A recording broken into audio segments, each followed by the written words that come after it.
సభకు నమస్కారం. సభాధ్యక్షులు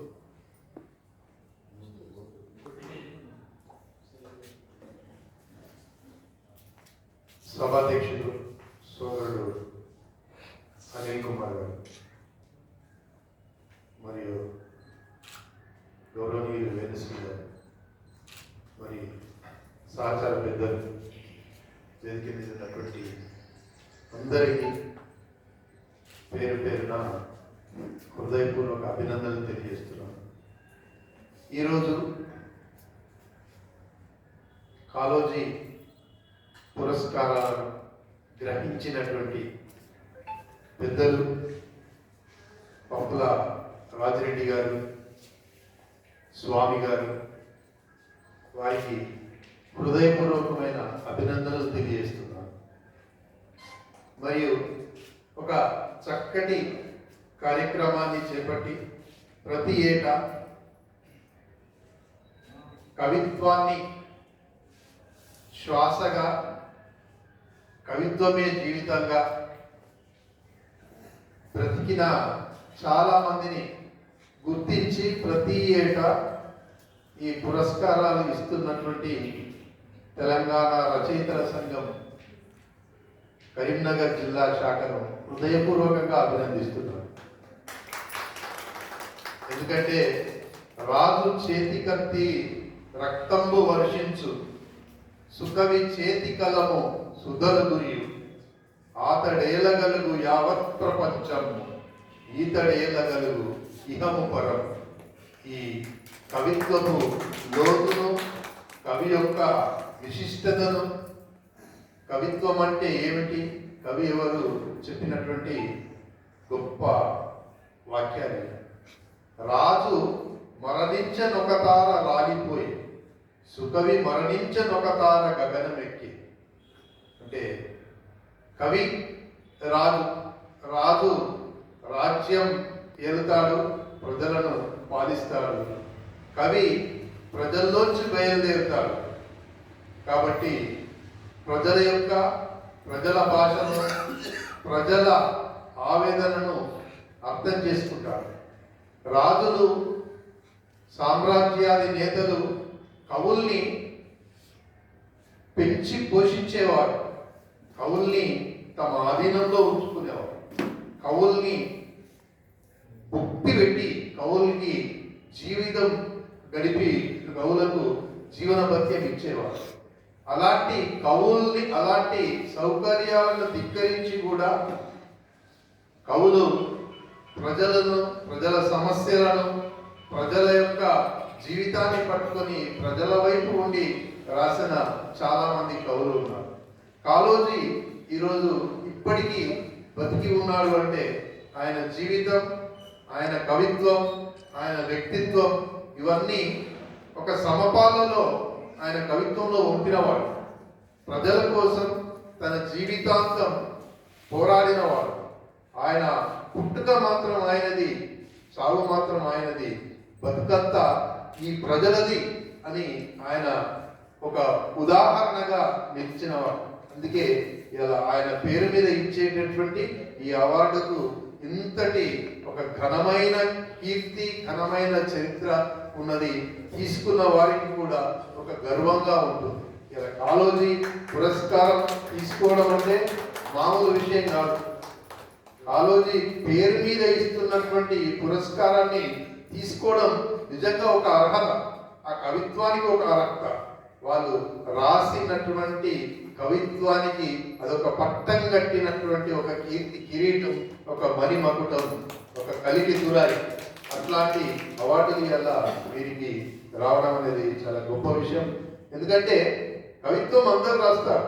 కవికి ఒక ధిక్కార స్వరం ఉంటుంది. కవికి జాతీయ జెండాకు ఉన్నంత పొగరు ఉంటుంది. అందుకే ఆయన నిలబెట్టి ఆయన నిలదీసి కవిత్వం రాస్తాడు. కవి పేదవాడే కావచ్చు, ఒంటరి వాడే కావచ్చు, కానీ ఒక సామూహికమైనటువంటి గొంతు కవి, ఒక సామూహికమైనటువంటి అరుపు కవి. ఎందుకంటే నిశ్శబ్దంగా నీళ్లు మోసేవాడు కాదు కవి. కూర్చున్న ఎక్కడున్నా సరే అరిచి గోల పెట్టి ఇల్లు కాలుతుందని చెప్పేవాడు కవి. 10 మందిని జమ చేసేవాడు కవి.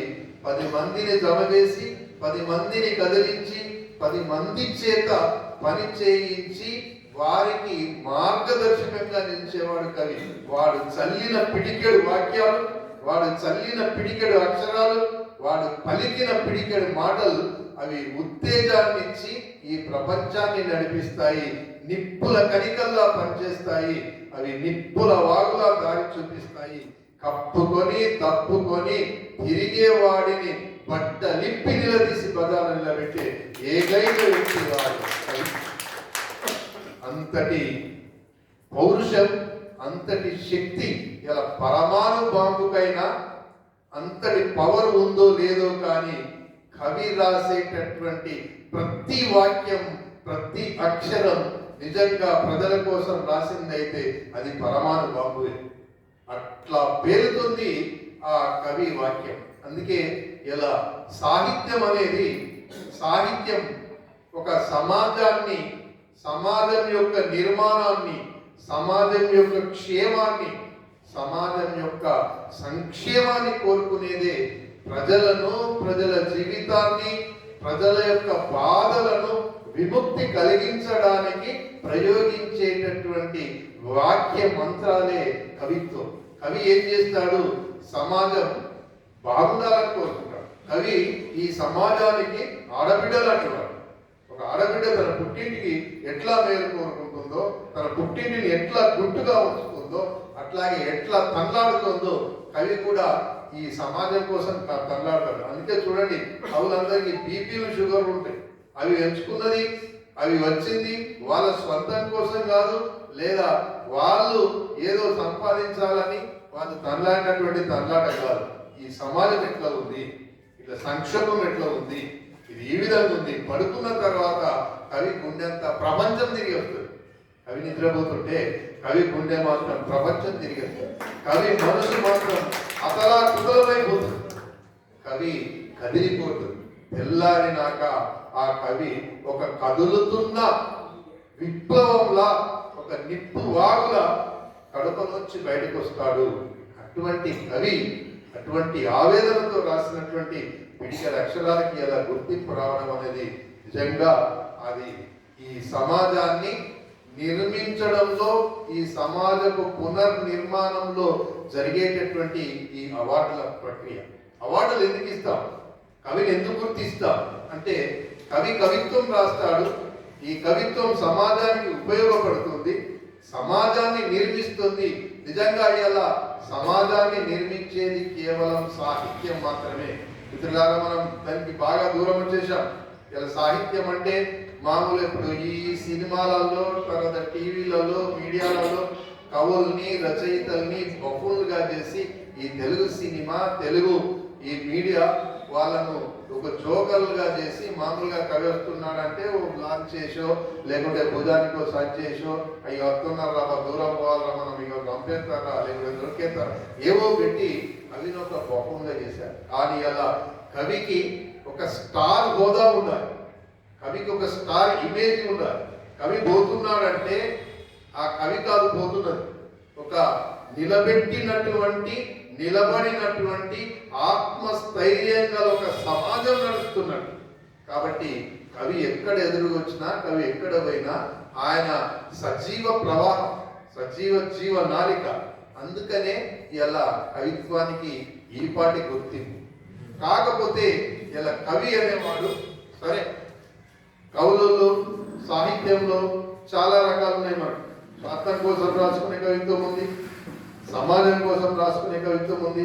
ఎందుకంటే నీవు నీ కోసం రాసుకుంటే అది స్వార్థం అవుతుంది, నువ్వు సమాజం కోసం రాస్తే అది సాహిత్యం అవుతుంది.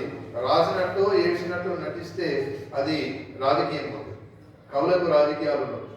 కవులు ఎప్పుడు రాజకీయ వ్యక్తులు కాదు. కవులు ఎప్పుడు అందులో నిలదొక్కోలేదు, నిలవలేదు. కాబట్టి అలా ఈ పిడికెడు అక్షరాలే సమాజాన్ని నడిపిస్తున్నాయి. కాళోజీ రాసినటువంటి కవిత్వం ఆయన గొడవ మన గొడవగా, మన సమాజం గొడవగా, మన ఇంట్లో జరిగే గొడవగా మనమెందుకు ఐడెంటిఫై చేసుకున్నాం, మనమెందుకు కాళోజీని ఆపాదించుకున్నాం, మనం ఎందుకు కాళోజీ మనవాడు అని అనుకున్నామంటే ఆయన రాసిన కవిత్వం, ఆయన ఎవరికి చుట్టం కాదు. దాదాపు ఇంట్లో ఉన్నటువంటి చాలా మంది ఆయన చూడలేదు కూడా. ఆయన మరణించే నాటికే మన కవిత్వం కూడా రాయలేదు, లేదా పెన్ను పట్టలేదు. అయినా ఇలా కాళోజీ మావాడు అని, కాళోజీ నావాడు అని గర్వంగా మనం ఎందుకు చెప్పుకుంటున్నాం, ఆయన ఎందుకు ఆపాదించుకుంటున్నాం? ఆయన నిలబడ్డటువంటి వ్యక్తిత్వం, ఆయన నిలబెట్టినటువంటి కవిత్వం, ఆయన రాసినటువంటి సమాజానికి ఆయన తనలాడినటువంటి సమాజం, ఆయన చూసినటువంటి, ఆయన కోరుకున్నటువంటి ఇట్లా ఉండాలి అని సమాజం ఆయన అనుకున్నటువంటి పిడికెడు అక్షరాలను మనం నేర్కొని ఎలా అవే కవిత్వం అని మనం ముందుకు సాగుతున్నాం.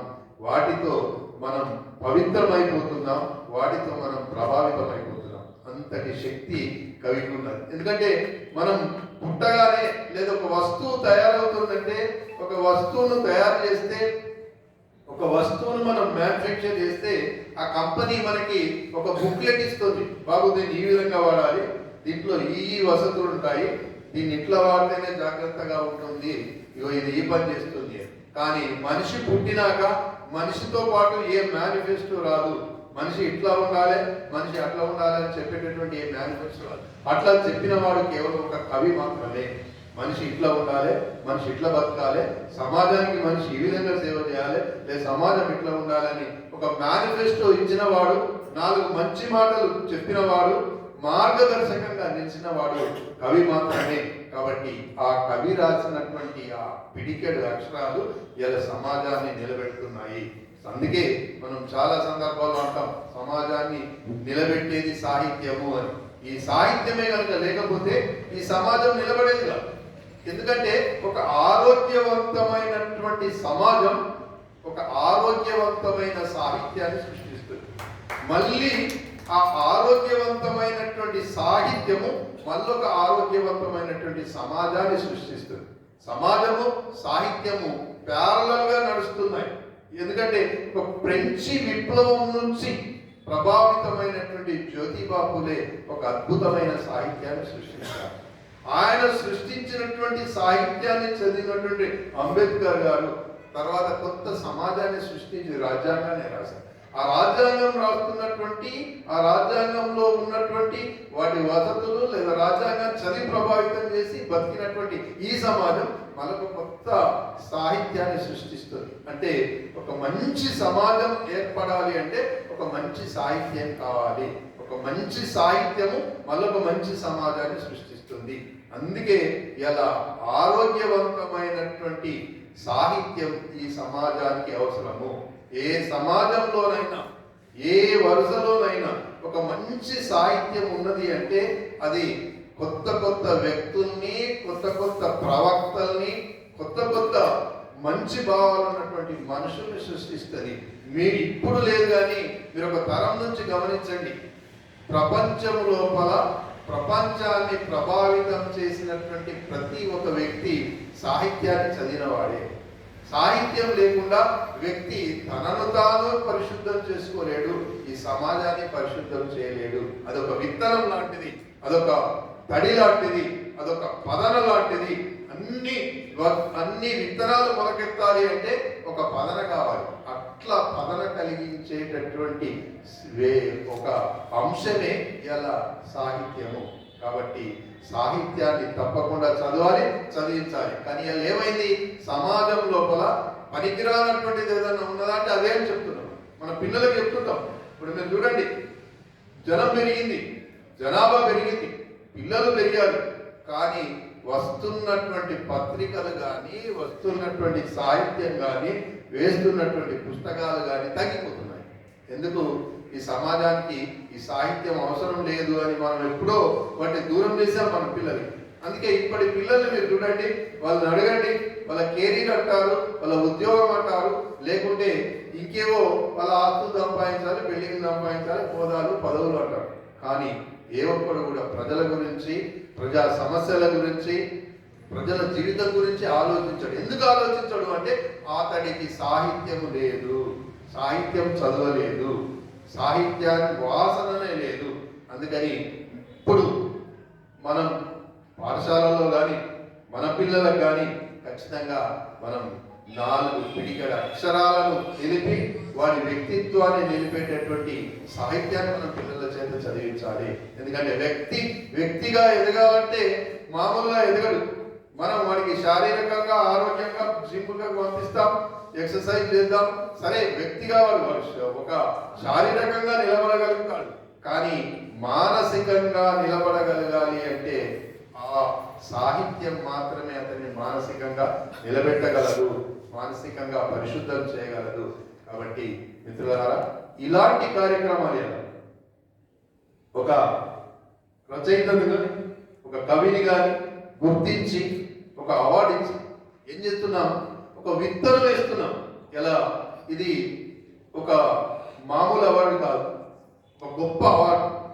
అవార్డు తీసుకున్నటువంటి వ్యక్తులు కూడా మామూలు వ్యక్తులు కాదు. వాళ్ళు ఒక నిప్పుల వాగులా ప్రవహించి తమ ఊరి నుంచి తమ మూలాల నుంచి సమాజాన్ని చూసి కవిత్వంగా అల్లినవారు. కాబట్టి అట్లాంటి వాటిని గుర్తించడంలో ముందున్నటువంటి తెలంగాణ రచయితల సంఘాన్ని నేను మనస్ఫూర్తిగా అభినందిస్తున్నాను. ఇలాంటివి కావాలి, ఇలాంటి కార్యక్రమాలు కావాలి. ఇలాంటి ఎక్కడో గాలం వేసి పాతాల గరిగె వేసి వెతికి గుర్తించి తీసుకొచ్చి నిలబెట్టి విగ్రహ ప్రతిష్ఠ చేసినటువంటి పుస్తకాలు ఎలా సమాజానికి కావాలి. ఇలాంటి వ్యక్తులు నలుగురిలో పరిచయం అయ్యాక వారి సాహిత్యం ప్రజల్లోకి వెళ్తుంది. కాబట్టి అట్లాంటి ఒక మంచి కార్యక్రమాలు చేపట్టినటువంటి ఈ తెలంగాణ రచయితల సంఘాన్ని మనస్ఫూర్తిగా అభినందిస్తూ, తర్వాత ఒక గొప్ప కవిత్వాన్ని రాసి ఇలా ఇంతటి కాళోజీ పురస్కారాన్ని గుర్తించి తీసుకునే స్థాయికి వచ్చినటువంటి ఈరోజు సన్మానకర్తలుగా నిలబెట్టినటువంటి రాజిరెడ్డి గారిని, స్వామి గారిని మనస్ఫూర్తిగా అభినందిస్తూ, ఇలా ఒకే ఒక వాక్యం, సమాజాన్ని నిలబెట్టేది సాహిత్యం మాత్రమే. కాబట్టి ఈ సాహిత్యాన్ని మనమందరం చదువుదాం, మనమందరం ప్రోత్సహిద్దాం, మనమందరం అందులో జీవిద్దాం, మనమందరం సాహిత్య జీవులుగా బతుకుదాం. ధన్యవాదాలు. Thank you.